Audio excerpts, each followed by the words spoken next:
God have mercy upon us.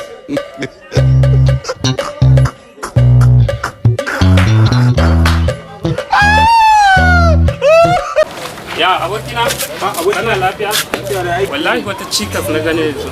So nake mu je tare da Allah ka je ka dai mun magana da ita. Ya kamata ka je abokina zan raka ka amma ka je ka faɗa mata gaskiyar abin da ke ranka saboda ko bana nan kana da ƙwarin gwiwa za ka je da kanka ba magana. Ai ka gane shigar ta ne ni ba zan kaya ka dan kaya da na samu na. Ka daure muna manyan yara anan. Ba ke yanzu fa tun nan kana ganin mu ne ba ga wasu mata ɗazu ni suke kallo yanzu ma ga wasu. Amma kana ganin ba za ta ci muna mutunci ba kwa? Wani cin mutunci mu din manyan yara kamar mu. Amma fa mu ka je kai ma za ta yi magana ka gane?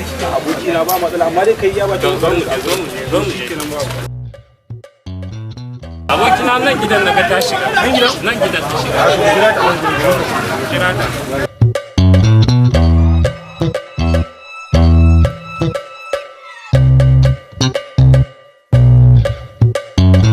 Allah bai ce da wala na ga ki buge ni. Allah ko kin ga musu ne. Sunana kuma? Ni zan faɗa maka sunana? Ai dole ki ga mu saboda ina son ki.